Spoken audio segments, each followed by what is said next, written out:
Bonsoir tout le monde et bienvenue à ce webinaire sur les études au Royaume-Uni en compagnie de Sue Garrett qui nous rejoint de l'université de Bath, qui est Bonsoir. bonsoir, bonsoir Sue, qui est anglophone, donc vous allez pouvoir vous entraîner en anglais, c'est le petit bonus de la soirée. Pour ma part, je m'appelle Marc, je suis le fondateur de Study Experience, qui est donc une agence qui accompagne les jeunes pour postuler aux universités étrangères, notamment au Royaume-Uni. Voilà, on va peut-être attendre 30 secondes, une minute, parce que je vois que certaines personnes rejoignent la salle, donc peut-être juste les laisser rentrer tranquillement. En attendant, je prépare mon écran. Hop.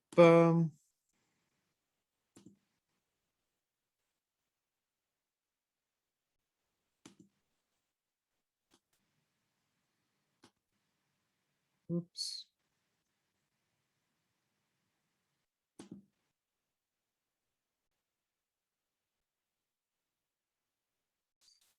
Et voilà.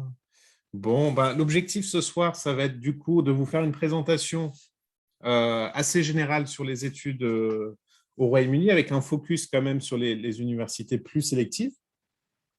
Je laisserai Sue présenter l'université de Bath, elle le fera beaucoup mieux que moi.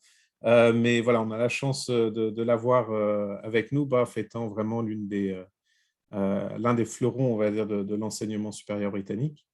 Et puis, à la fin, voilà, je vous parlerai plus spécifiquement du processus de candidature, de comment postuler à ces universités et mettre toutes les chances de votre côté en l'occurrence. On prendra des questions, alors tout au long, hein, n'hésitez pas si vous avez des questions. En bas de votre écran, vous avez l'onglet Q et R. Donc, si vous avez des questions, n'hésitez pas à les poser à l'écrit. On ne pourra pas forcément voir les questions en parlant, mais entre les parties, voilà, on regardera régulièrement, on essaiera de vous répondre en direct, ou alors on prévoira un temps pour les questions à la fin. Voilà pour nous. Allez, c'est parti. Donc, les études au Royaume-Uni.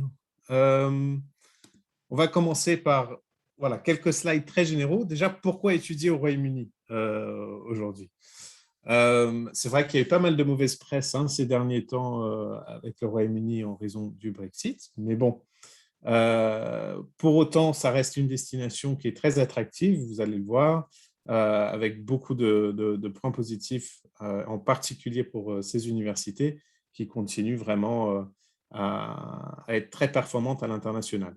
Donc, le Royaume-Uni, c'est souvent quand même le choix, pas par défaut, mais en tout cas, c'est le choix le plus évident à faire pour des études à l'étranger, surtout quand on part pour la première fois à l'âge de 17-18 ans. C'est vrai que c'est proche de la France, ça rassure les étudiants, ça rassure les parents. L'aller-retour, c'est très vite fait en Eurostar. Et puis, quand vous allez au Royaume-Uni, c'est une destination, alors j'imagine que beaucoup d'entre vous, vous avez déjà visité. Et si ce n'est pas le cas, vous vous rendrez compte que c'est un pays qui est quand même très différent, une culture qui est très différente, même si finalement la distance qui nous sépare n'est pas très lointaine. Et donc, quand vous partez étudier au Royaume-Uni, c'est vraiment voilà, un saut un petit peu dans l'inconnu et la possibilité de voir une autre façon de penser, une autre façon d'apprendre, un autre système éducatif qu'on va détailler un petit peu plus tard dans la présentation, mais qui vous permet tout simplement de vous ouvrir l'esprit, d'élargir votre réseau, de vos connaissances et de vous rendre plus attractif, notamment sur le marché de l'emploi. Le Royaume-Uni, c'est aussi un bon plan pour ceux, enfin le Royaume-Uni, je dirais les études à l'étranger de manière générale, pour ceux qui envisagent les études en France par la suite au niveau master dans les grandes écoles, puisqu'en partant étudier post-bac au Royaume-Uni en validant une licence en commerce ou ingénierie par exemple, ou politique, des choses comme ça, vous pouvez tout à fait envisager de revenir en France par la suite et d'intégrer les grandes écoles au niveau master en ayant contourné tout le système des prépas et des concours, puisque l'admission à ce moment-là, c'est les voies parallèles, ça se fait sur dossier, donc c'est quand même facilité. Donc, paradoxalement, pourquoi étudier au Royaume-Uni? Entre autres, pour pouvoir accéder aussi à certaines grandes écoles françaises. Quelques points qui caractérisent le système britannique tel qu'on le connaît aujourd'hui. Le premier point qui saute aux yeux, à mon sens, c'est vraiment la flexibilité des programmes. à la fois au niveau des contenus que vous allez faire à l'université, puisque vous avez cette possibilité de customiser un petit peu votre apprentissage en fonction de vos intérêts. Il existe des doubles diplômes où vous pouvez mélanger deux spécialités, par exemple, mais au sein d'une même spécialité, vous pouvez aussi construire un petit peu votre cursus au fur et à mesure en fonction de ce qui vous intéresse. Ça, c'est caractéristique des programmes anglais et anglophones de manière générale. Je dirais que voilà, c'est l'un des points forts qui attire énormément d'étudiants sur ces destinations-là chaque année. Une flexibilité aussi au niveau des débouchés, et ça, c'est très important à mon sens. En tout cas, si on compare à la France. Si je caricature un petit peu en France, c'est difficile d'intégrer, d'aller travailler en entreprise si vous n'avez pas fait une école de commerce en amont. Si vous faites par exemple une licence d'histoire, ben, on va peut-être assez rapidement vous mettre dans une case, voilà, vous allez être prof d'histoire en l'occurrence. Ce qui n'est pas forcément vrai, ce n'est pas forcément la vocation que vous avez. Au Royaume-Uni, ça c'est vraiment très différent. Vous pouvez très bien faire des études de philosophie par exemple et devenir expert comptable par la suite en faisant une formation au niveau master de spécialisation, ou même être recruté directement par des entreprises qui vont justement rechercher un petit peu des profils différents et qui vont les former aux réalités du terrain, sur le terrain en l'occurrence. Il faut reconnaître qu'il y a pas mal de choses qu'on apprend à l'entreprise qu'on n'apprend pas de toute façon à l'université, et on n'a pas besoin forcément de tout savoir avant d'arriver en entreprise, puisque chaque entreprise va fonctionner un petit peu différemment et nécessiter des compétences qui leur sont propres aussi. Donc ça, c'est un point positif dans le sens où vous pouvez partir étudier vraiment ce qui vous intéresse aujourd'hui, ce qui vous passionne, sans nécessairement avoir le poids de vous dire est-ce que je vais pouvoir en faire mon métier par la suite. Ce n'est pas forcément une réflexion que vous avez besoin d'avoir à ce stade.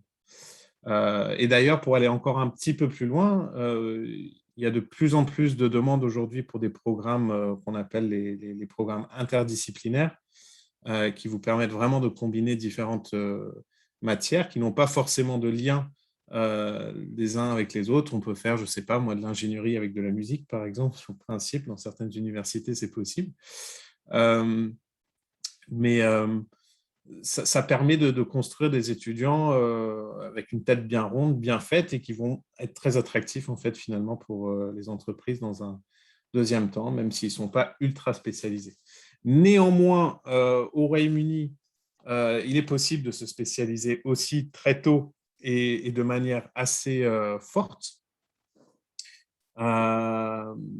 Et Sue nous en dira peut-être un mot tout à l'heure avec l'université de Bath qui est particulièrement connue, notamment pour les études d'ingénierie. Mais là où en France, en règle générale, on a tendance à faire des études généralistes en ingénierie, par exemple, bah, au Royaume-Uni, vous pouvez vraiment, enfin vous devez en réalité choisir une spécialité tout de suite au niveau post-bac.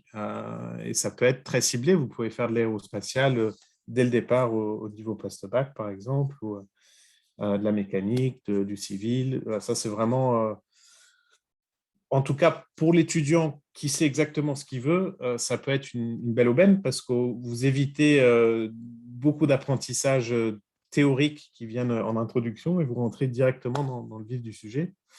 Et c'est d'ailleurs une autre caractéristique du système britannique, c'est qu'on va beaucoup favoriser l'approche pratique. En tout cas, quand le contexte le permet. C'est vrai que si vous faites des études de littérature, forcément, voilà, vous n'allez pas forcément faire des études qu'on appelle pratiques ou ancrées sur l'insertion professionnelle. Par contre, pour les études de commerce ou d'ingénierie ou des choses comme ça, très rapidement, ou pour des études scientifiques de manière générale d'ailleurs, vous allez être exposé à la recherche en fait, que fait l'université. Vous avez accès aux installations, aux infrastructures. Vous pouvez être au contact d'entreprises qui vont venir faire leur recherche sur le campus. Là aussi, c'est une différence importante. Hein. Les campus universitaires vont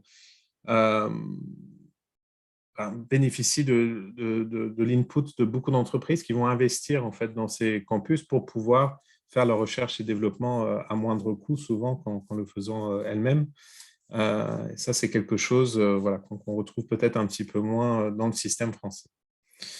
Au Royaume-Uni, on met l'accent sur le travail indépendant. Vous avez relativement peu d'heures de cours, finalement, comparé à la France. Une semaine classique, ça peut être entre 10 et 15 heures de cours par semaine, ce qui n'est pas forcément énorme quand on compare à ce qu'on a l'habitude de voir en France. Pour autant, il faut prévoir pas mal d'heures à côté pour faire de la recherche, pour aller en bibliothèque, pour faire des travaux en groupe ou individuels. Il faut être assez autonome quand même, avec une certaine maturité, même si pendant tout ce process-là, vous êtes quand même accompagné, vous avez un tuteur, voire plusieurs tuteurs qui vous suivent dans ce process. Donc, vous n'êtes pas non plus livré complètement à vous-même. Mais c'est sûr que les études au Royaume-Uni, et là, je pense que c'est particulièrement pertinent au niveau post-bac, s'adresse plus à des étudiants voilà, qui savent se prendre un petit peu plus en charge et qui n'attendent pas forcément qu'on vienne tout leur donner voilà, par le biais des cours, en fait. Il faut arriver en cours en étant déjà un petit peu préparé. Voilà, je parle aussi un petit peu du taux d'employabilité qui est élevé au Royaume-Uni. C'est vrai que ça vaut le coup de le souligner aussi. Ce qui va distinguer d'ailleurs une bonne université d'une moins bonne université, c'est entre autres le taux d'employabilité des étudiants. Et c'est souvent très élevé. Hein, et c'est en lien direct avec l'approche pratique qu'on peut retrouver sur ces campus-là. Les étudiants, généralement, sont prêts à l'emploi quand ils sortent. Et voilà, dans les grandes universités, notamment, je pense qu'à Bath, Sue, what's the employability rates at Bath, do you know? It must be So, quite high. yes, it is. Hello. It is one of the things that I'll talk about in a moment in terms of great employment outcomes for undergraduate degrees in particular. So we're looking at a rate of professional and managerial roles for, on average, around 80 to 90% of our students, depending on the course that you're taking. So we're ranked around 4th for employability in the UK, and we're in the top 100 globally. Parfait. Awesome. Thanks, Sue. Alors, rapidement, le système britannique, voilà à quoi il ressemble, en tout cas comparé à la France. C'est assez similaire, à vrai dire. Hein. Alors, le Royaume-Uni, les Écossais, j'espère qu'ils ne vont pas se vexer. Ils font partie évidemment du Royaume-Uni, mais leur système est un petit peu différent. C'est pour ça qu'ils ont une case qui leur est propre. Là où en Angleterre, au Pays de Galles et en Irlande du Nord, les bachelors se font généralement en 3, voire parfois 4 ans, mais plus souvent en 3 ans.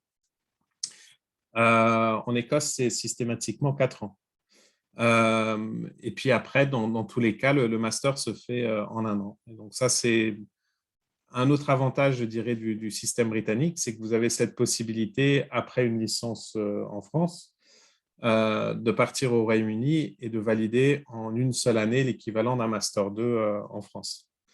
Donc voilà, ça vous permet de rentrer plus rapidement sur le marché de l'emploi et ça peut être une belle économie. Alors, quand on choisit son université au Royaume-Uni, il y a plusieurs choses à prendre en compte, qu'on va détailler un petit peu dans un instant. On va parler du type d'établissement, on va parler de l'environnement dans lequel vous allez pouvoir étudier. On va parler des classements, évidemment, puisque je sais que ça intéresse beaucoup les étudiants. On va parler de la vie étudiante. Le coût des études, évidemment, va aussi un petit peu beaucoup intervenir sur le choix de l'université que vous allez pouvoir faire par la suite.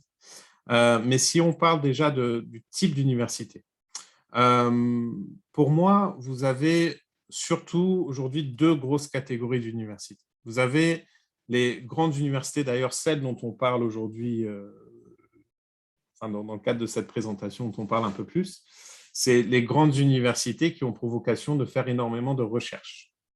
C'est celles qu'on retrouve presque systématiquement en haut des tableaux. Elles vont avoir des gros effectifs, elles vont avoir énormément d'infrastructures, elles vont avoir beaucoup de professeurs forcément, mais beaucoup de chercheurs aussi surtout. Donc l'aspect positif, c'est que très rapidement, vous allez pouvoir participer à la recherche Et donc, si vous avez pour vocation peut-être de faire plutôt de longues ou de très longues études, ça vous permet très rapidement d'être dans cet environnement-là élitiste et de contribuer quelque part à l'avancée de cette recherche à hauteur de ce que vous pouvez faire, évidemment, en étant en première ou deuxième année, par exemple. On ne va pas avoir les mêmes attentes que pour un étudiant en doctorat, mais vous êtes dans cet environnement où voilà, la recherche est très importante, c'est très académique comme approche. Et puis, vous allez avoir d'autres universités, du coup, souvent moins connues et moins bien classées, et peut-être à tort, mais qui vont se focaliser plus sur l'enseignement que sur la recherche. Alors, quand on sait que les classements sont avant tout basés sur la qualité de la recherche des universités, on comprend un petit peu mieux pourquoi des universités qui font moins de recherche sont moins mises en avant dans les classements. Mais elles vont se focaliser vraiment sur l'enseignement. Donc là, on va avoir plutôt un cadre avec des plus petites classes, avec des profs qui sont là avant tout pour enseigner et pas forcément pour faire leur recherche. Et donc, ça dépend vraiment tout à fait du type d'esprit et d'environnement que vous recherchez. Ça dépend de ce que vous souhaitez étudier. Pour certaines filières, ça a moins de sens d'être, si vous voulez apprendre à devenir enseignant, justement, c'est top d'être dans un environnement. La recherche n'a pas forcément une importance capitale et vous voulez être peut-être plus dans un cadre avec des petites classes et un rapport différent avec le corps enseignant. Là où, si vous voulez faire de la biologie, de la biochimie ou de l'ingénierie ou des choses comme ça, vous allez vouloir avoir accès aux grands laboratoires, aux grands chercheurs et à tout ça. Donc, ça dépend vraiment de ce que vous souhaitez étudier. L'environnement et le campus est important aussi. Évidemment, vous avez toutes sortes vous avez différents types de campus selon vos préférences. À droite, je crois que c'est une image de UCL, au centre de Londres, où là, ça va vraiment être du coup une université qui occupe un quartier d'une grande ville comme Londres, et puis les étudiants sont éparpillés partout dans la ville. Donc, on va à l'université un petit peu comme on irait au bureau, en fait, finalement. Par contre, vous bénéficiez du coup de la vie londonienne et de tout ce qui va avec. Pour certains étudiants, c'est génial. Pour les étudiants qui préfèrent un environnement un petit peu plus familial, on va dire, là, vous retrouvez des campus plus ou moins historiques. En haut, je ne sais plus quel campus, c'est peut-être Durham ou quelque chose comme ça, ou St. Andrews, je ne sais pas, mais en tout cas, c'est une vieille université un petit peu à la Harry Potter, où vous allez avoir ces vieilles installations et tout est sur place dans ces campus-là. Donc, vous avez les résidences étudiantes, vous avez évidemment les salles de cours, les laboratoires, les installations sportives, toutes ces choses-là. En bas, vous avez un campus plus récent qui date certainement des années 60 ou 70, où là, c'est encore une fois le même esprit. Vous avez toutes les résidences, tout sur place. Tous les étudiants, du coup, restent ensemble, en particulier sur les 2 premières années d'études. Et c'est rassurant, je pense, à la fois pour les étudiants et pour les parents. Quand vous choisissez votre université, vous allez être sensible, je pense, peut-être au classement et aux accréditations. Apprendre toujours avec une petite pincée de sel. C'est vrai que, pour rebondir sur ce que je disais tout à l'heure sur la qualité de l'enseignement et le fait que certaines universités sont pas forcément hyper bien classées, mais tout simplement parce qu'elles font pas énormément de recherche. Je pense qu'il ne faut pas regarder les classements et les lire comme la Bible absolue qui va définir ce qui constitue une bonne université ou une mauvaise université. Après, c'est vrai que c'est un bon indicateur quand même, et ça va être important, notamment dans votre quête d'avoir un diplôme reconnu à l'international et facilement identifiable par les employeurs. Donc, vous avez différents classements au Royaume-Uni. Ce qui est rigolo aussi, c'est de voir, là, l'exemple que vous avez en haut à gauche, c'est le classement du Sunday Times, qui est peut-être le plus connu au Royaume-Uni, donc qui va classer les universités britanniques avec généralement les 10 premières vont toujours être les mêmes. Mais vous avez d'autres classements comme celui du Guardian ou du Independent. Ce sont tous les journaux finalement britanniques. qui vont parfois avoir des interprétations totalement différentes. Donc, ça peut être intéressant de comparer ça, et surtout de regarder aussi les classements par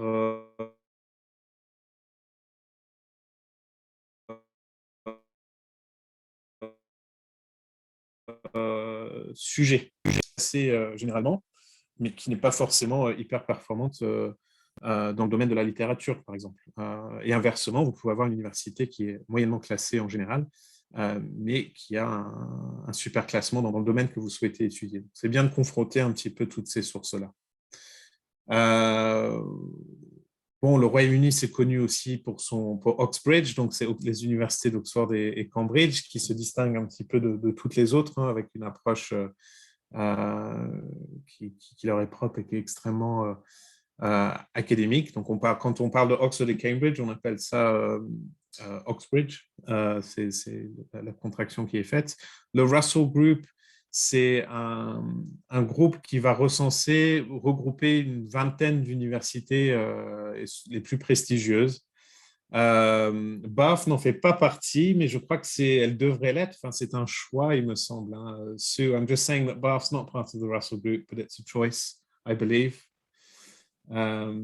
That's right. Yes, we were not part of a meeting at the Russell Hotel in London when the Russell Group were formed, and we don't have a medical school. Those are the reasons that I understand we're not Russell Group, but we are higher in rankings than many Russell Group universities. So it's one factor of assessment.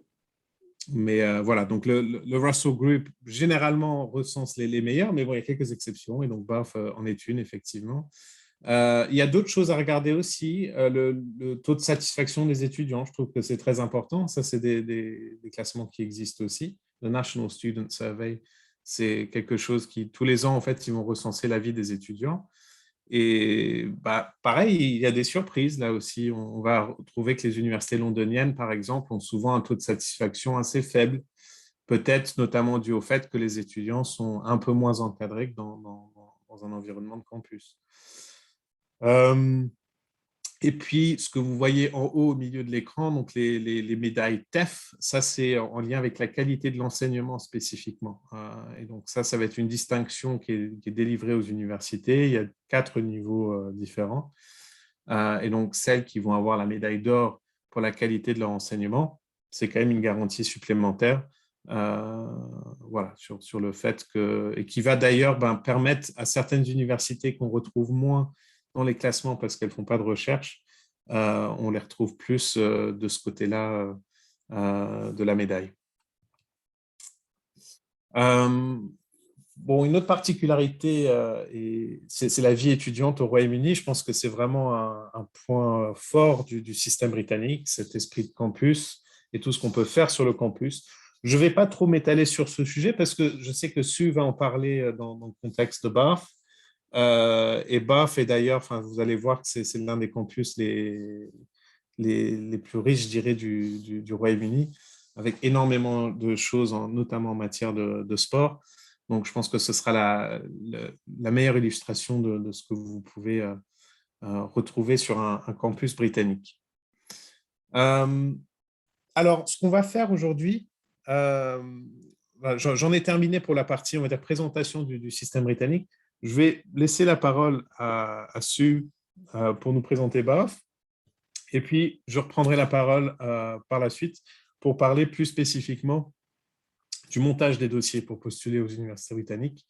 Et ça, c'est un point sur lequel, évidemment, Study Experience intervient. Nous, on est là vraiment pour coacher les étudiants, les aider à trouver les bonnes universités et puis monter le meilleur dossier possible pour se donner un maximum de chances d'intégrer les universités ciblées. Voilà, donc petite pause pour moi. Hop, je vais arrêter le partage d'écran. Et maintenant, il va falloir passer en mode anglais. Sue, are you ready? You need to switch your mic on, Sue. There we go. Hello. Try to do both at once. Hello, bonsoir, and apologies. This will be in English, but why should I apologize? Because you are looking to study in the UK. So I'm going to present about my UK university in the way I know best, which is in English. So I'm sure Mark will help you with any questions you have. If you need translations for any questions, we're going to talk about the application process a little bit later together. So get your questions in there, and I'll introduce my university. And you may recognize this image of Bath from some recent TV programs on Netflix, like Bridgerton, or any film involving Jane Austen. We've recently had a whole film crew here filming Timothy Chalamet, who has started filming a film about Willy Wonka and the Chocolate Factory. It's a really amazing destination to come for a trip just to experience the city, but you can come and study here as a student. So obviously it's somewhere that I really feel very passionate about. I really enjoy my time here at Bath. I used to work at London School of Economics in London. I love London as well, but London is not for every student. So if you're looking for an alternative to London, you'll find some really strong elements at universities like my own that are campus universities outside of the UK. And for Bath specifically, why would you be looking at us? Well, we are ranked top 10 for 3 National League tables. You've heard something about how they work, bringing in data about the success of our students in graduate employment, how well their classification of degree turns out, lots and lots of things that we take into account in terms of those National League tables. And we're very proud to always sit in the top 10 in the 3 major UK league tables. But I think for you making your choices and deciding to apply for university, you're going to be looking for a whole range of activities that will be right for you, as well as obviously a course, a program of study that is absolutely right for you. If you're looking at Bath, you can see a few of the things that we are most proud of about our university on this slide, but I will talk about them in a little bit more detail and how that makes us quite a competitive university to apply for, and how you can put your application to us in the most effective way to be offered a place at our university. So we are a UNESCO World Heritage City, which means that we are visited by many people from all over the globe, and our students benefit from everything that that status brings to the city in terms of nightlife and cafes and museums, and just a wonderful atmosphere amongst historic architecture. We are also highly ranked for all of our degree programs individually, particularly for employment because of work placements that we offer. And we offer all of this on a campus which offers sports facilities, a very safe environment in a city that is actually voted second safest university city in the UK and in England. So very easy to make that transition studying in the UK if you come to a city with a campus like Bath. And we are only 80 minutes from London in the beautiful southwest of the UK, which you may know from Glastonbury Festival or Stonehenge, or indeed you may already know of Bath itself. But we are very accessible to London. Trains run every half an hour and take just 80 minutes. And this is our campus. And you saw some pictures earlier of different kinds of settings for universities in the UK. It's a really important choice that you're making if you come to the UK in terms of whether you want the campus experience that is so well represented by Bath, or whether you would rather study right at the heart of a city, maybe in London or Edinburgh or Manchester, where your buildings are part of the city. Now for Bath, everything that we do is offered on this one site, and that makes it again very easy to move to Bath because you have everything at your fingertips as a new student. So in the bottom right of the picture, you've got our halls of residence. Towards the left, you have our sports training village. And in the top right of this image, that's the old city of Bath. That is where the UNESCO heritage status comes from, our Roman baths and Georgian architecture, but it's just about 10 minutes on a student bus to get there. So you really can have a very easy transition moving to a campus where you meet people very easily and meet students from different courses crossing the campus every day, as well as having the facilities that a city can offer. And the countryside around Bath is really, really beautiful. It is a place that if you want to have a relaxing vibe to your experience of study, you maybe want to get involved with rowing or sports like golf or horse riding or rugby, which we're so well known for. Everything is here on your doorstep in terms of all of those facilities within a really beautiful city. And we have a river running through the city, as you can see here. So Oxford's not the only one that you can go on a punt on. So you can try that here in Bath. We have a great rowing team that I believe has won some medals.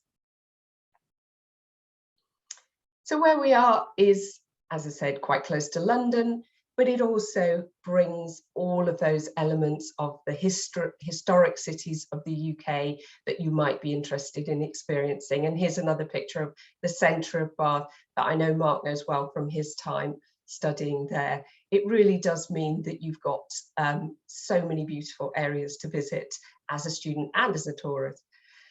But we are just about 50 minutes away from Bristol Airport and 2 hours from Heathrow. So if you're travelling internationally, although we're not London, we're very close to you. And actually, Bristol Airport, in usual normal times pre-pandemic, would offer you flights to every Parisian airport, as well as most other major cities in France. So it really is easy to get to us on EasyJet or Ryanair because we have our own local airport. So how will you fit in at a university like Bath? Well, we're around 30% international in terms of our student population. We also have a really international staff body, including a huge number of our academics from Europe. I'm proud to have represented European students for some time now, and we have a higher percentage of students from Europe, with France and Spain being top nationalities in terms of providing applicants to us.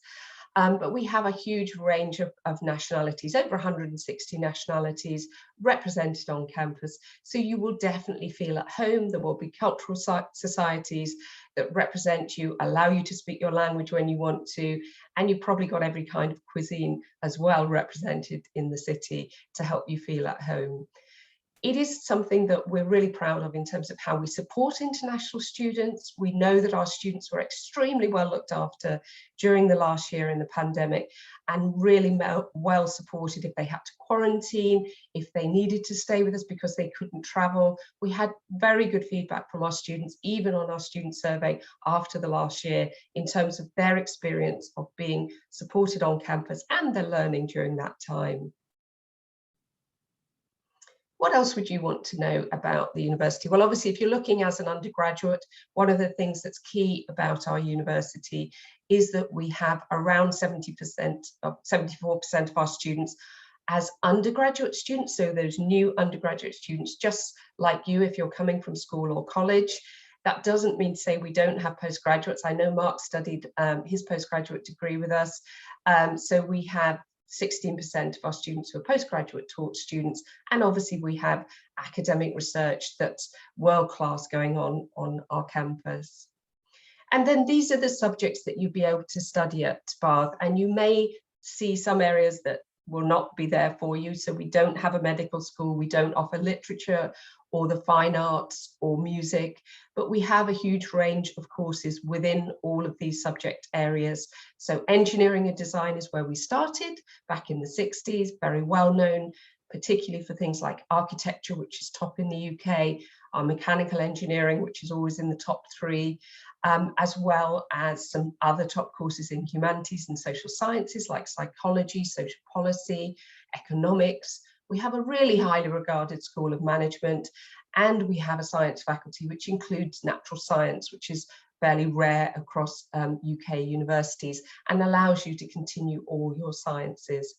You will see some courses cross faculty, so we have management with European languages, for instance, and we have things like economics with maths, where our economics students going to the banking industries, and those companies we've worked with have asked for students with really high maths levels. So we put 2 of our courses there from the science and humanities social science faculty.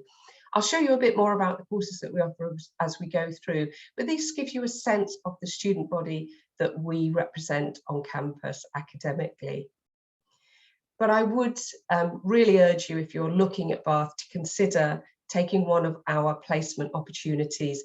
We actually offer work placement opportunities for all undergraduate degrees, which means that you can do either an exchange with another university globally, or for our students more commonly, you can actually spend a whole year being paid in a job role that we set up with you through our placement teams, extremely well supported. And as you can see from some of those examples there, with really good global companies. But we've even had students in management actually set up their own companies as part of their work placement with the support of our placement team. So this is something that's put us very high in terms of those graduate employment rankings that we mentioned earlier, now in the top 100 globally. For a very small university compared to some of the larger universities you might see in the US, this is no mean feat. We are doing extremely well in terms of our graduate employment. So if you're looking at doing a placement option, some of our courses it's compulsory, but for the other undergraduate degrees, it's going to be an option for you that I urge you to look at. It's a chance for you to have a paid job as a placement opportunity that we provide, and then you come back and finish your degree after that 1 year that you will normally take in your third year. And 68% of our undergraduate students are doing that right now and do that every year. I should say, if you're looking at postgraduate courses, we have a similar track for our taught masters in terms of what we call our practice track on a number of the postgraduate courses. I'm actually from the undergraduate team, but happy to pass on more information to you via Mark if you're interested in that area. But for undergraduate courses, you really can't go wrong with these opportunities that are available to you. And just to give you an example, that even though we were an engineering school initially, and we will have students in engineering who will go into Formula One or McLaren or Dyson, and we'll have students in computer science who may go into Google. Even if you are doing social policy or politics, you could have a placement that is really interesting in a whole range of different companies that we have worked with in the past, and we will work with many more in future. So these are what current politics students, politics and international relations students, politics and economics students are studying with us, are working in terms of a work placement that they're undertaking right now, being paid in these job roles. So some really interesting areas that you could pursue a career even before you stop being a student. Lots of other things that will draw you to Bath, particularly if you're into the sports. We have a sports training village, which includes an Olympic pool, as well as track and field facilities, 5 different levels of rugby teams. We've been Tennis University of the Year with our tennis facilities in 2019. We offer sports degrees as well in sports management, sports science, and sports performance. And actually, if you're studying with us, you can take what we call our dual career program if you are achieving at a high level in your sport and you want to continue with that alongside a degree as an undergraduate. So we have a Team Bath dual career program that the link is on the screen here for you to get in touch with them about your sport and how you can pursue your sport and not let it interfere with your studies and vice versa. And that really makes it great if you want to have those facilities on campus to continue aiming for that Olympic medal or aiming to compete nationally. You've got that covered by our dual career program. For everyone else, just use those sports facilities if you're interested. It probably wouldn't have been what I'd looked at university. I know we also have a great arts centre with theatres as well. But if you're into sport and you just want to try some of our sports club, it's right there on campus as well. So what do we offer you in terms of study? Well, a whole range of courses, all of which we are very flexible to take a range of different entry qualifications. So we have really good understanding of French baccalaureate and the IB and qualifications from all over the globe, but we have very specific requirements for some of our courses. So if you're looking at engineering courses, we're very likely to need you to have a speciality in maths or physics, for instance. It will depend on the course, but you will find information about that quite easily, as I'll show you when we go through. And it is important when we go to talk about applications to consider how to best understand what you're presenting with your qualifications and what we're looking for in your UCAS application to UK universities, and that's all important supporting statement. So think about the courses that you're looking at, why you're interested in them, and what those options are that have particularly inspired you to apply when you think about writing that application to us. So you'll see there the different range of subjects. That's not every course that we offer. You will see that we offer bachelor's courses, as you've heard about, but many of our courses are undergraduate masters, and that may be an unfamiliar term to you, but for instance, with mechanical engineering, every course at Bath will be 4 years minimum. You come out with a master's level degree, which means instead of having to take a separate taught master's, your undergraduate degree qualifies you at master's level with professional engineering qualification accreditations. And you could add to that with 1 more year of that work placement that I was talking about in automotive in Formula One, or in Dyson in engineering and design, for instance. So these are programs that are designed to be 4 years minimum, but you will also see some courses where we have an option for you to do a bachelor's or an undergraduate master's. So it might be a Bachelor of Science in Computer Science, or it might be an MComp, which is an undergraduate master's 4-year computer science degree, again with those placement options available. It depends on the course, so have a look at the details, and obviously going back to our entry requirements and web pages will make that clearer for you.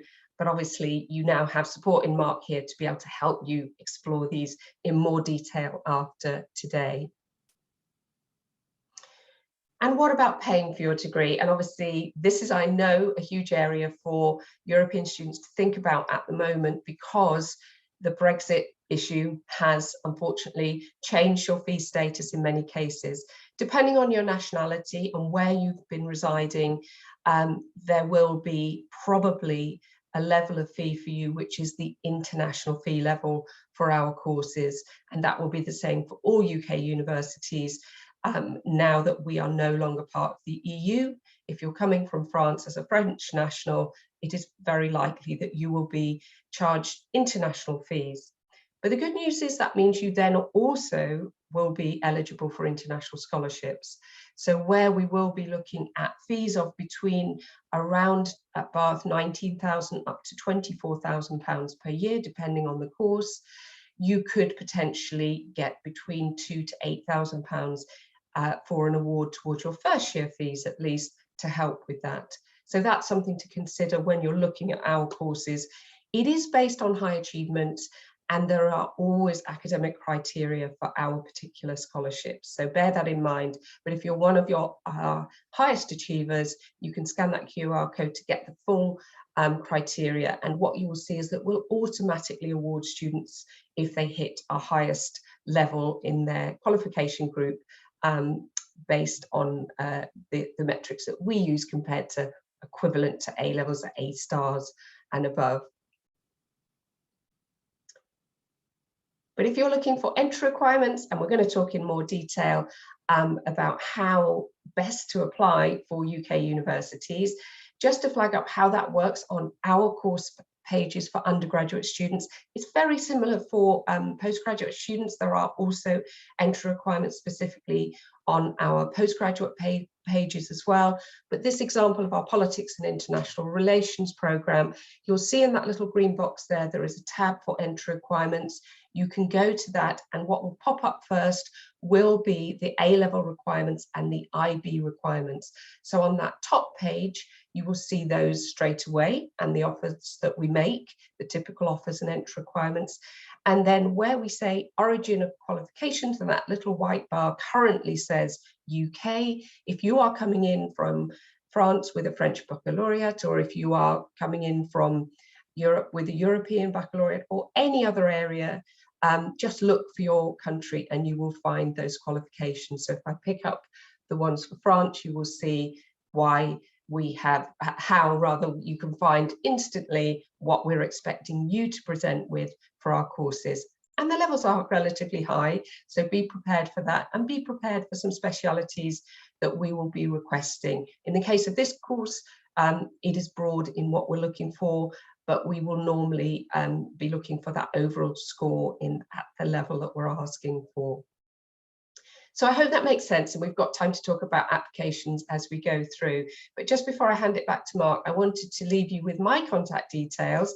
Obviously, you've got Mark to help you through, but you can also email me with any questions. I'm very happy to answer any specific questions that you may have about applying to Bath, anything that we can help you with. We really will be happy to do that. And if you want to hear more about summer schools, open days, courses that we're offering in terms of taster lectures and so on, scan that QR code or go with that link to an online registration form that allows you to register for all the updates from Bath that you might want as well. And I think that's my last slide, so I'm going to stop sharing my screen, Mark. Hope I haven't gone way over on time, because I can see there's some questions in the chat. So I don't know if you want to take those first or carry on with the application section. Brilliant. That was great, Sue. Thanks very much. We can see if there are any questions that you'd like to ask specifically about Bath. In a second, we're going to cover the application process to UK universities. So I know that I've noticed there are some general questions about that, which will be addressed in just a couple of minutes. But if there were any specific questions that you wanted to ask to Sue about any specific programs at Bath, then now's the time, I guess. We have a shy audience. Here we are. I'm being asked about pricing, how pricing works. Well, should I answer in French and then I'll let you talk in English about Bath specifically? Yes. Les frais de scolarité au Royaume-Uni, alors depuis le Brexit, ont évolué. C'est-à-dire qu'avant le Brexit, les étudiants européens payaient le même tarif que les Anglais. C'était de l'ordre de 10 000 € l'année à peu près. Donc ça, dans toutes les universités britanniques, c'était la même chose. Depuis le Brexit, les Européens payent les frais internationaux, qui sont plus élevés. Et donc, selon les universités, ce montant-là sera plus ou moins important. Je pense que de manière générale, en moyenne, ça a doublé à peu près. Donc, on est autour des 18 000 livres. Et je pense d'ailleurs que c'est les tarifs qui sont pratiqués par Bath. Could you just confirm, Sue, what the tuition fees at Bath are now for international students? So it's a range of fees. So if you are looking at, for instance, politics and international relations, for entry to 2021, and we're just about to set the 2022 entry, but this year's students are paying around £18,900 per year. During that placement year, though, significantly you pay much less. So it's worth bearing in mind that it will depend on the course, what the yearly full academic fee is, with the lowest courses in terms of fees being social sciences or library-based courses. Then management courses are a little bit more, around £21,000 per year. And then sciences, engineering and psychology and sports sciences are at the top of the list in terms of being about £23,500, £24,000 per year. But during that work placement year or study abroad, you pay much, much less. So for engineers, you might pay over £20,000, £23,000 for your full year, but you could do a placement and only pay around £6,500 in fees. So you have to check course by course. I'm happy to put the link in the chat here. I'm just picking up the fees for overseas students here. Obviously, that depends on your fee status. So it will depend if you are overseas for fees, and I've talked a little bit about that, but it's well worth checking if there are any exceptions to that. If any of you have indefinite leave to remain in the UK, or you're British nationals residing in the EU and returning to the UK, you have protected home fee status at around £9,500 per year until 2028. But if you're a French national, for instance, coming from Europe, you will be paying the higher level of fee of between around 18,000 to 24,000 per year. And I would say you need about £10,000 a year living costs on top of that, because tuition fees in the UK do not include your halls of residence, and that may be different to how you see fees presented in the US sometimes.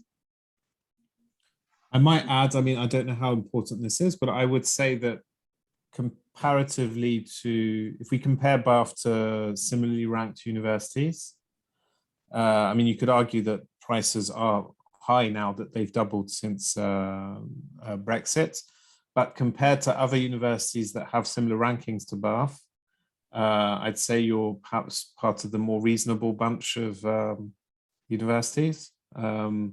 So, you know, if you look at courses in the London universities at King's College or UCL or Oxford and Cambridge and all that, I mean, we're easily around the £30,000 mark per year. So that's tripled. The fees have tripled in some of those universities. I'm getting a question about when postgraduate management starts well, I suppose in September, October, I imagine. Yeah. It does, yeah. We only have one entry for our postgraduate courses, which is different to some universities who have January entry. We start all our taught postgraduate courses at around the beginning of October, in the start of the new term, which normally matches the undergraduate start of the new term. So it will be around the end of September, beginning of October. It shifts a little bit each year. It ends a year later, right? That's right. It's a 12-month course. It's not September to June, it's September to September.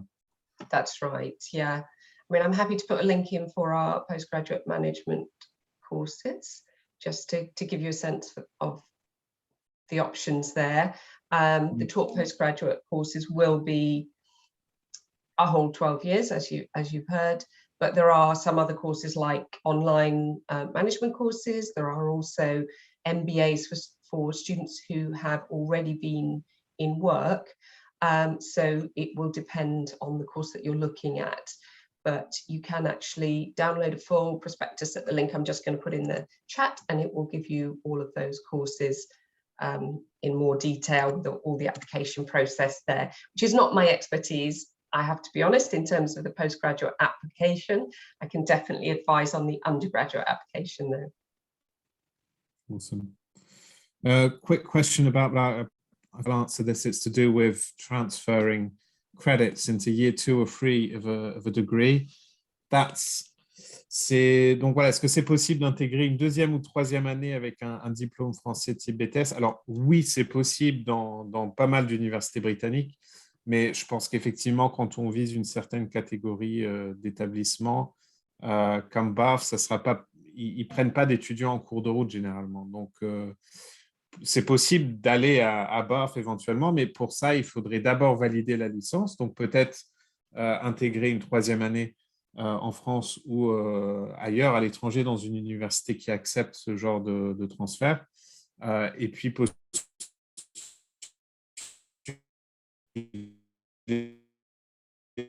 au niveau master, mais je dirais que de manière générale, les universités de ce niveau-là vont pas vraiment prendre d'étudiants en cours de route, sauf vraiment cas assez exceptionnels, mais voilà, dans le cadre d'un BTS, ce serait malheureusement pas possible. Bon, shall we move on? Let's talk about applying. So, here we go. I think I might continue in English, actually, just to confuse the hell out of everyone, because the slides are in French.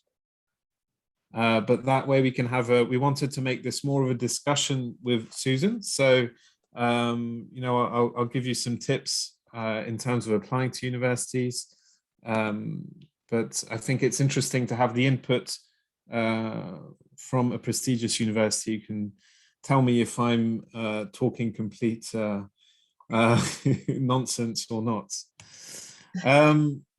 So first step is making sure the calendar is right. So you need to be applying quite early on. And I guess the more prestigious the university, the earlier you really need to start worrying about it, to be honest.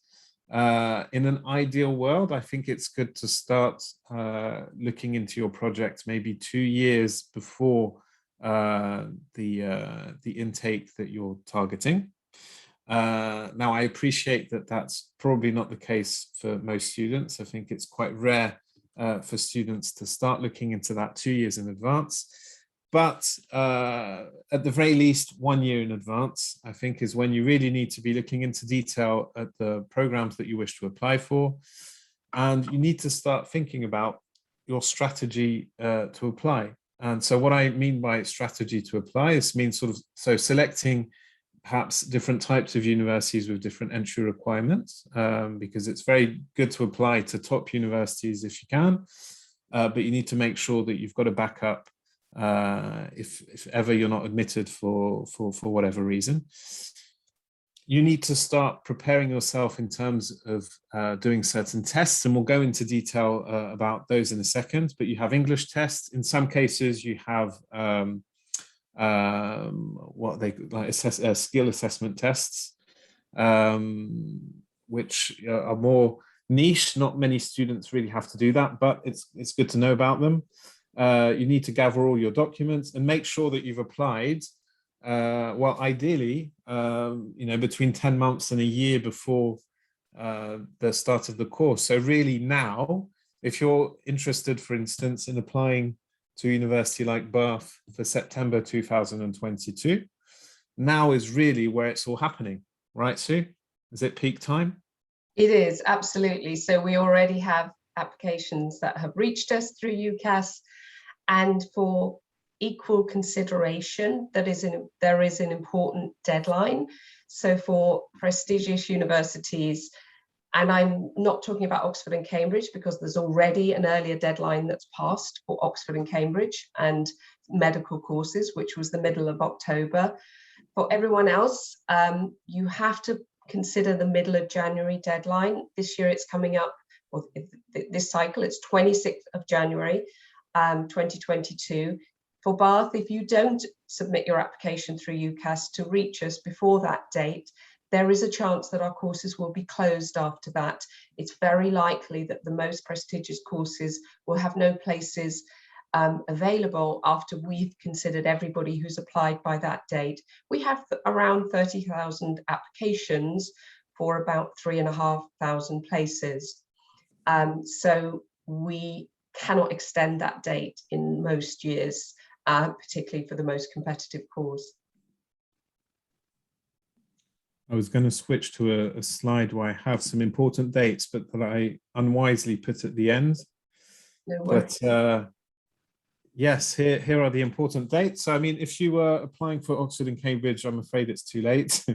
For medicine, dentistry, and vet science, for those courses, you need to apply before the 15th of October of the year that that precedes the intake that you're targeting. So if you're a final year student aiming to get into one of those universities or into a medical course in the UK, it's too late for 2022. And I'm afraid there's nothing we can do about that. It's too late. That being said, for those type of courses, you really need to be preparing 2 years in advance. So if you're either in your penultimate year, so in première, if you're in première, or if you're in terminale, but you're willing to maybe take a gap year, then you could apply to those universities and to those, well, to one of those universities and to those courses in 2023. So before the 15th of October 2022 for 2023. And those really are very, very specific, very difficult applications that we need to prepare very early on. So, and I'll talk about that in a second. For most applications, the deadline, as Sue has just said, is the 26th of January. It is kind of an optional deadline, but it isn't really an optional deadline. It's for the top universities, and so for universities like Bath, I would really strongly recommend applying before that date. As Sue has explained, if you wait and apply after the 26th of January, if the course that you've applied to is full, then that's it. You won't be considered. And within the top universities, I mean, the demand is very high. and it's really quite common for courses to be full at that stage.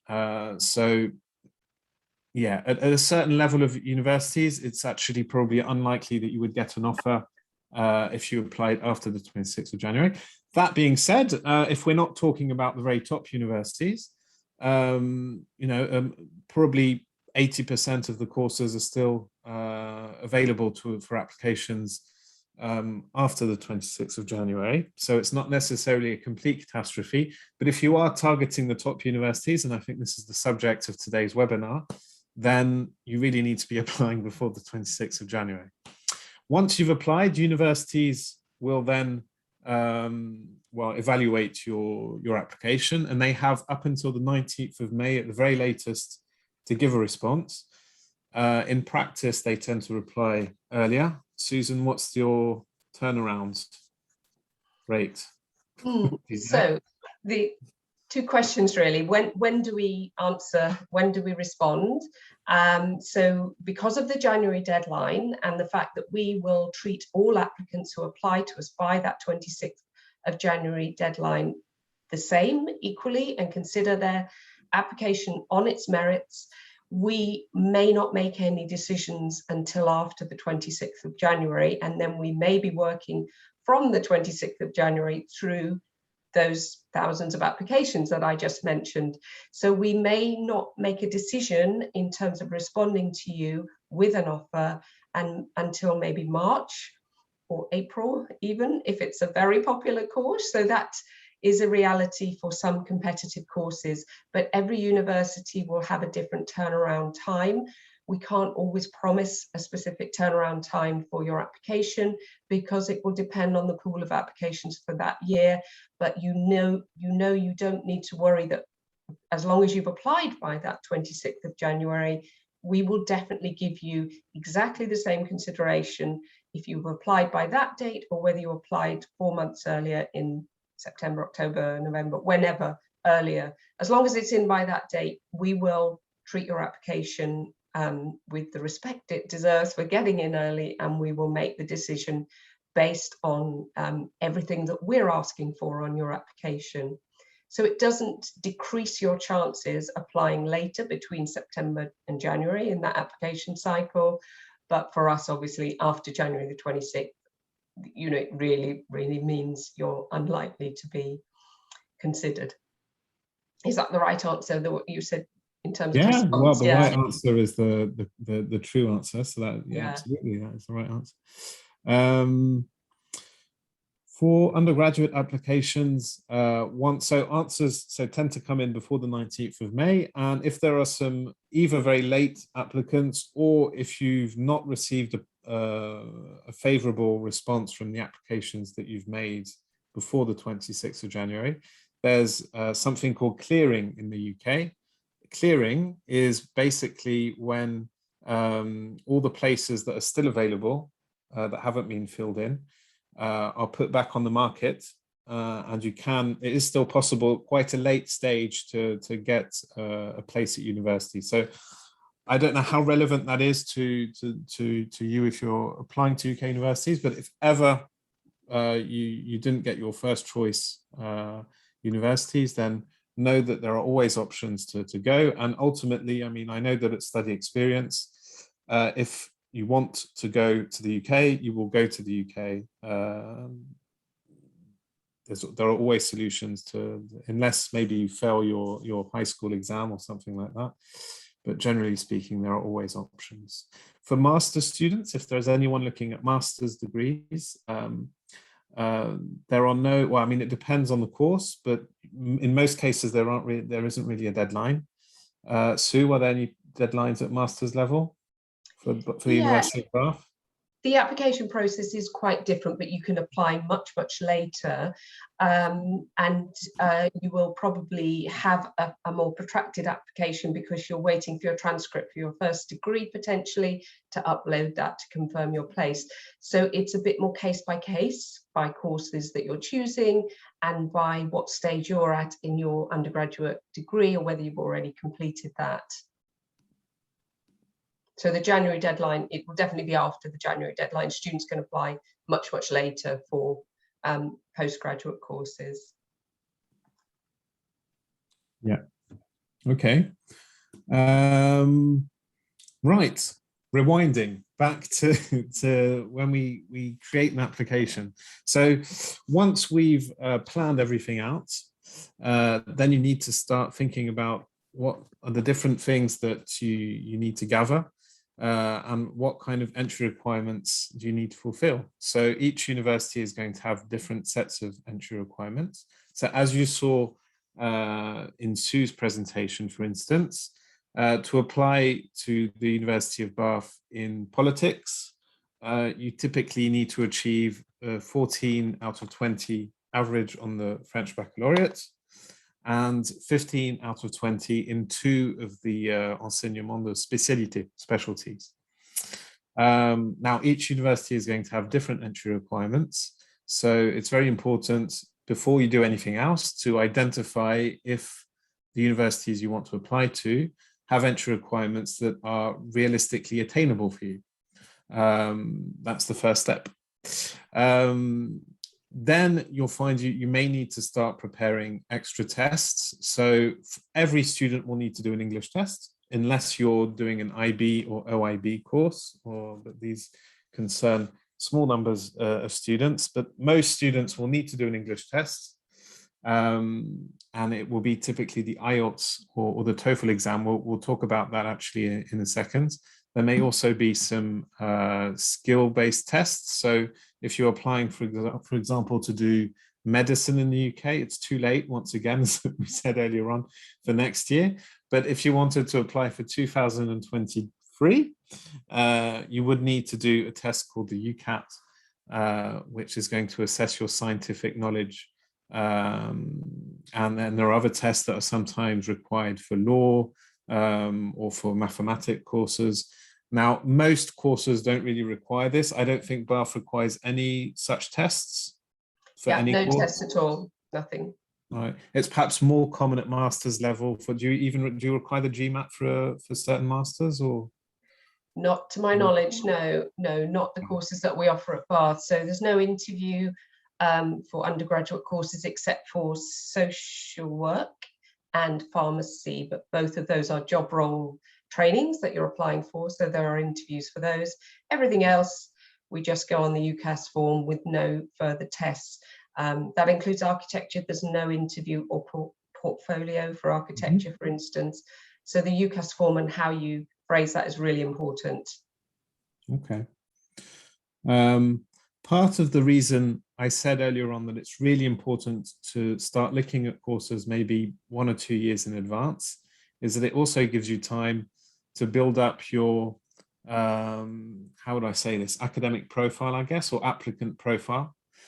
So beyond the simple school results that you have or the English tests that you'll sit and things like that, you may find it valuable to get some professional experience or to take part in sports or cultural activities, and also to delve deeper into the subject that you want to study. So it really makes a difference when you're applying to a course and you know exactly why you want to apply for this course, and you're able to formulate that in your application.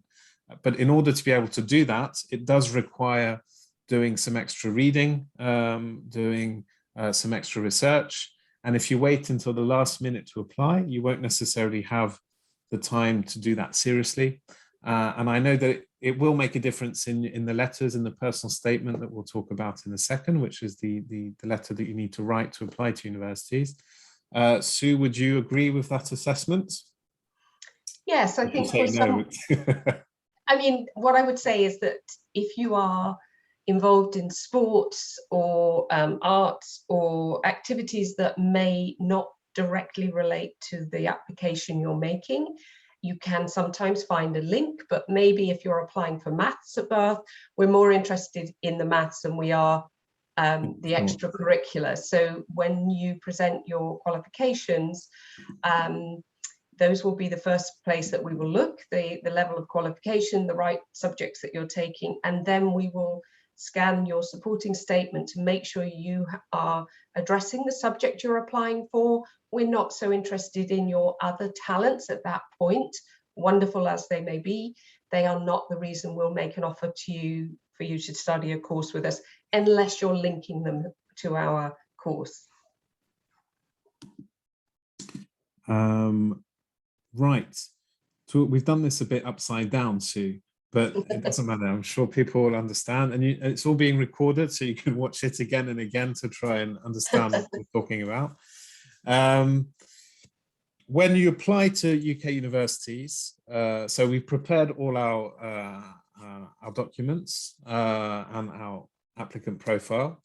Now we need to get down to business, and so for UK universities at undergraduate level, so after the baccalaureate, we need to apply through UCAS, which is a platform. In France, it would be Parcoursup, and the equivalent of Parcoursup in the UK is called UCAS.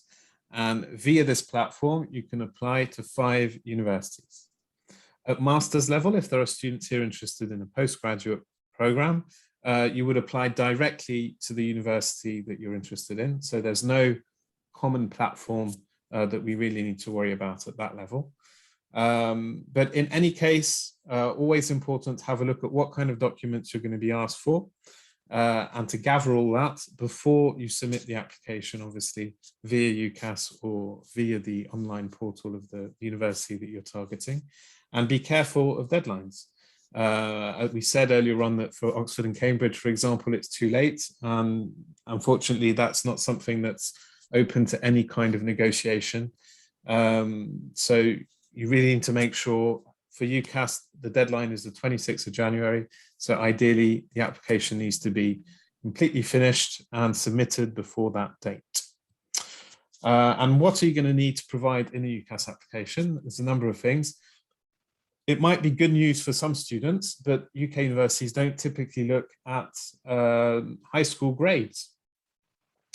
So you don't need to submit the dossier scolaire at undergraduate level, at least. What's going to happen is that universities are going to base their decision on other factors, so on your personal statement, so the lettre de motivation, which we'll have a look at in a second, and on the reference letter, which should include what we call predicted grades. So we're going to talk about that in a second. But that is what enables universities to make an assessment of what kind of level you're at and what kind of grades you expect to get on the baccalaureate. But they don't look at your transcripts, which means you can have very average transcripts and do really well on the baccalaureate if some students are in that scenario. But I wouldn't ride your luck too much with that strategy either.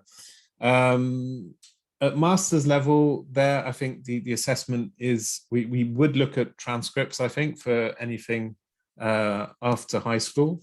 So all your 3 years of study at undergraduate level would be looked at, and you would need to achieve those 3 years with a certain grade in order to be able to access the courses in these universities.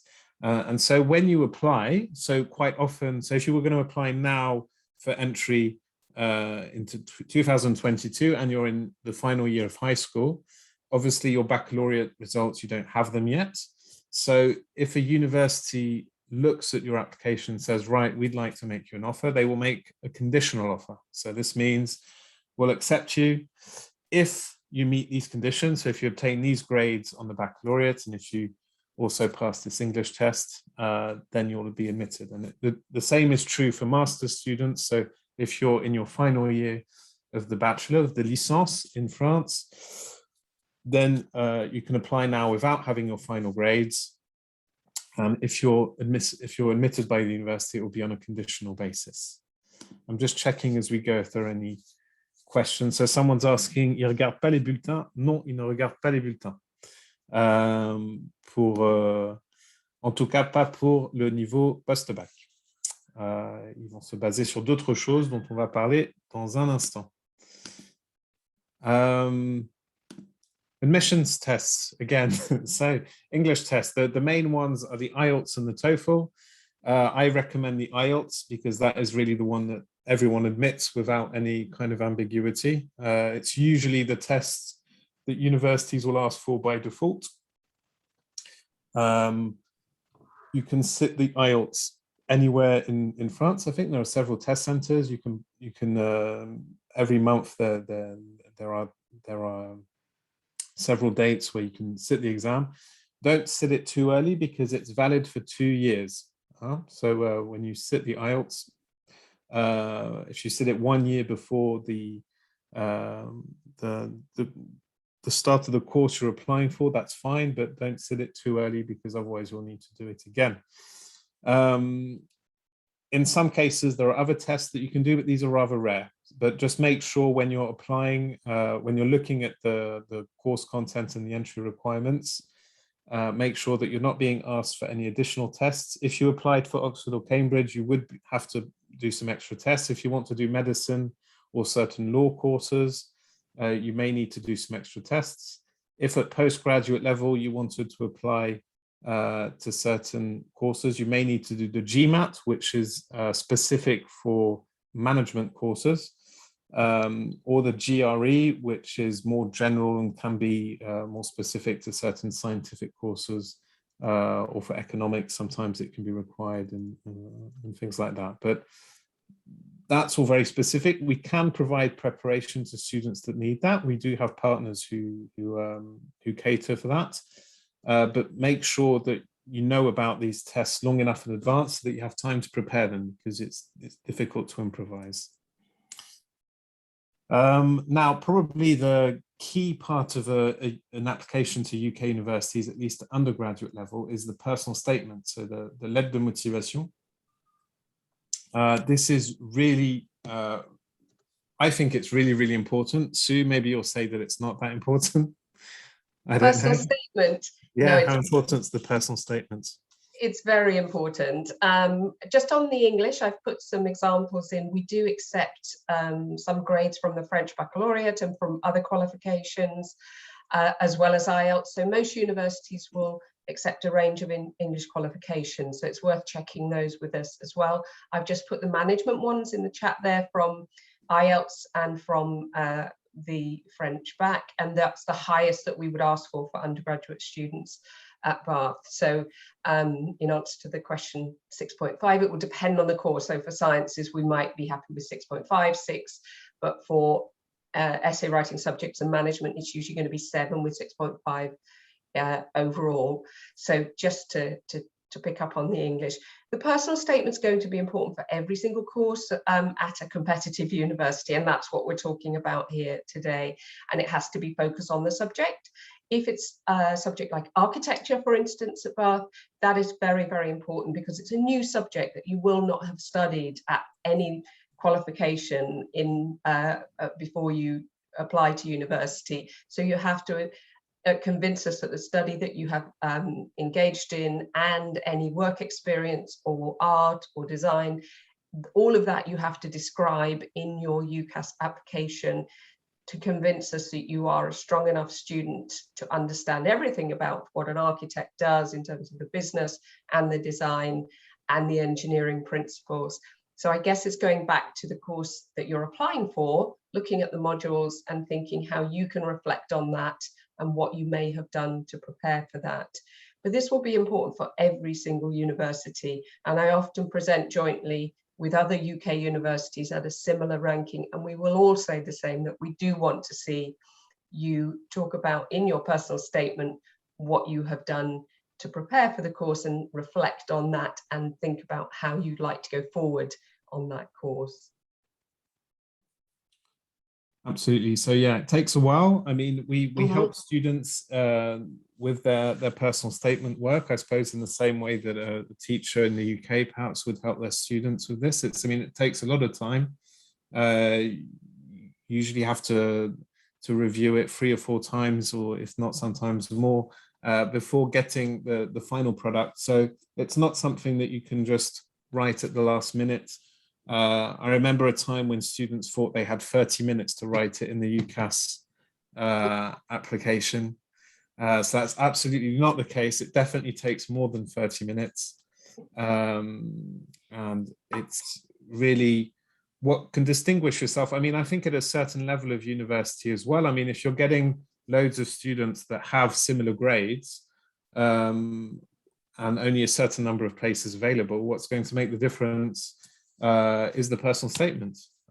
So that's really your chance to shine, so to speak. I'd say one of the advantages of the British system over some other systems, if we take, I don't know, the Irish system or even the French system to some degree, where only grades are being looked at.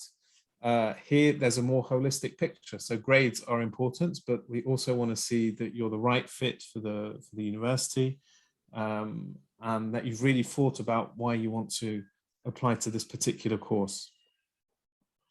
And I just add, compared to the US system, the statement that, the Common App and the statement that you do for US universities, if you're looking at Ivy League universities, you're probably looking at an offer rate to application of about 5% of applicants for many of those Ivy League universities.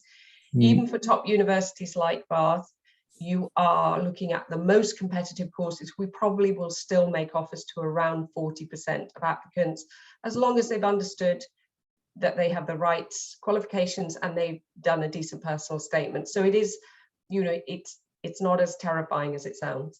No, that's true. We've got a couple of questions about the personal statement. One about, yes, you need to write a general letter for you. So at undergraduate level, when you're applying through UCAS, it's one single letter that is sent to all 5 universities. You'll be able to apply to 5 universities and 5 programs via UCAS.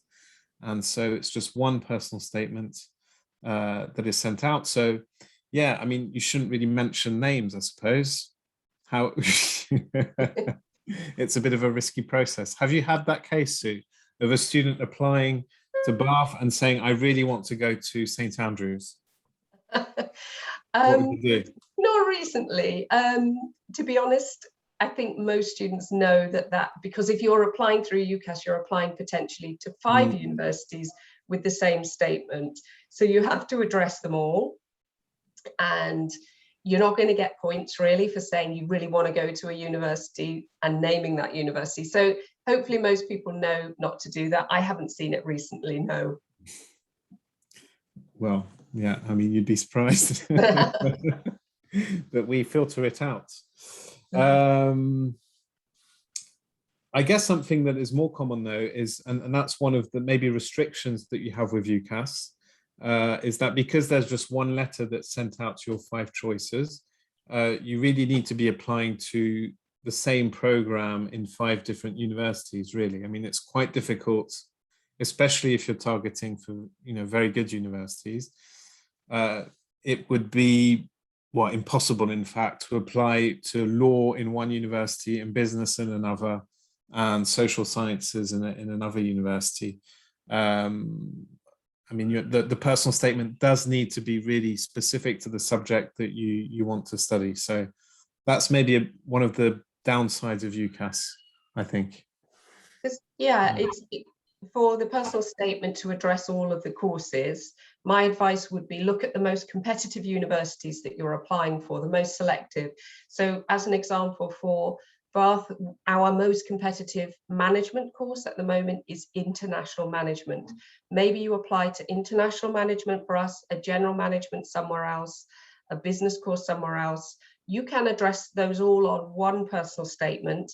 But if our international management course is the most competitive, and it may well be, then you need to mention international management specifically and why that is of interest to you. And there's plenty of room on the personal statement to do that. So you can be quite clever if there is a family of subjects that you're applying for, as long as you address the most competitive universities in terms of the subject content, then I think that's a smart way to go. And also there are some times that you can send a second personal statement.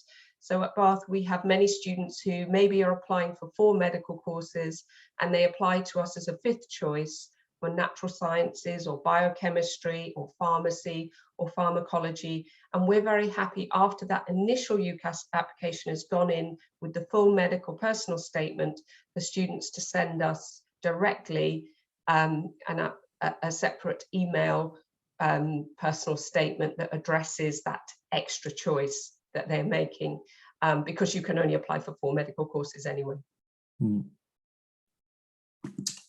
I guess the final piece of final document, the final piece of the jigsaw when you're applying to UK universities is the reference letter. This is really important, and once again comes back because I can see a few people that can't believe that UK universities don't look at high school transcripts. Shock horror. Well, hence the importance of the reference letter. And so here what we need is a teacher that knows you well, that is happy obviously to support you in this application. Reference letters typically need to be quite detailed. We don't really want a 3 or 4 line statement saying that you're a good student. Ideally, it needs to go beyond that and maybe talk about obviously your performances at school, but how involved you are as a student, perhaps, what your potential is. It's also the chance to provide context to universities if you have had, you know, any difficulties that need to be flagged. I don't know, maybe you had an illness, or maybe there's something's happened in the family, or maybe we can explain why grades in a particular school aren't as high as they would be elsewhere. I mean, this is something that academics, when they're reviewing applications, will look at to understand the context of the application and understand where it's coming from. So it's really important. And one of the key aspects of the reference letter, which I know is something that French teachers dread, are predicted grades. So what this means is we'd expect the teacher or the teachers to give an unofficial estimate. I mean, it's not a binding official estimate that the teacher is making, but I suppose they're making an optimistic but objective and fair assessment of what kind of grades you should be getting on the baccalaureate if everything goes to plan. So they would say, right, if everything goes well, this student should have an overall average of 15, with 16 in mathematics, 14 in English, 17 in biology. And yeah, obviously it doesn't mean that you necessarily need to achieve those results, but it gives a good idea to the university of what kind of level you're at and what you should be achieving on the baccalaureate. Is there anything you'd like to say about that, Sue? Yeah, and absolutely right, what you've said so far. One thing I would add is that if your school has only the option to take certain specialities or subjects to terminal, then that limits how you will match our entry requirements. That's something the school can represent as well. So we may be flexible if your educational experience has limited the qualifications that you can take that we are asking for. If that is included in the reference by the school, then we may be able to overlook that, and we will look at your application holistically and take into account that disruption to study or the lack of a particular subject area. Any disruption to study should be represented there. We've obviously had a lot of students in the last couple of years during the pandemic who've had disruption to exams, disruption to their teaching. We need to see exceptional circumstances in that case, but we will always take those into account and be flexible. So if there's anything that means that you are starting at a disadvantage when you look at our entry requirements, that's not your fault, then that's the sort of thing we need to hear about in the reference. Someone's asking if, well, okay, so we have a student who's got the baccalaureate already and who's done a gap year. So she doesn't have a reference letter. Well, I suppose you would need to go back to your high school and maybe see if they're willing to do something for you. Usually they are. It's very rare that a student, a school would say no.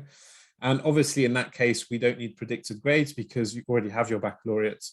So that's not important at all, but they would still need to give a character reference and talk about how you performed at school, and once again what kind of involvement you had, and how suited you are to the program that you're applying for. Hang on, so we've got a quick question. We have to apply for UCAS. Yes, you must apply for UCAS for undergraduate studies, so for bachelor degrees. Pour le post-bac, il faut postuler via UCAS.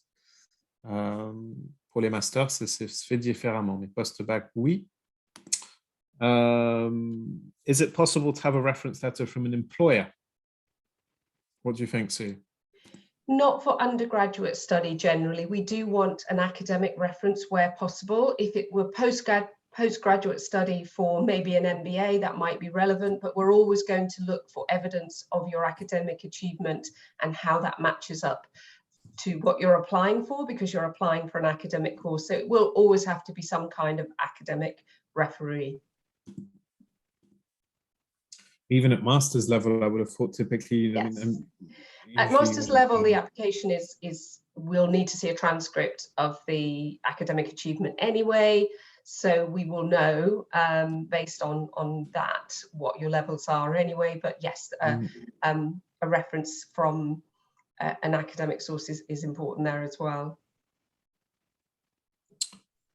Okay, well, I think we've covered everything. That was detailed. I'm sure we haven't, but I hope I can put my email in the chat, and if anybody wants to ask anything bar specific, if you didn't pick up that email earlier, then do take it for later, and I'm very happy to correspond with you directly. But you have great support anyway here in Mark, who can also get in touch with me on your behalf. If there are any final questions, now's your last shot. That's Sue leaving a message. But if not, you have our contact information up on the screen right now, so don't hesitate to send an email to info@studieexperience.fr.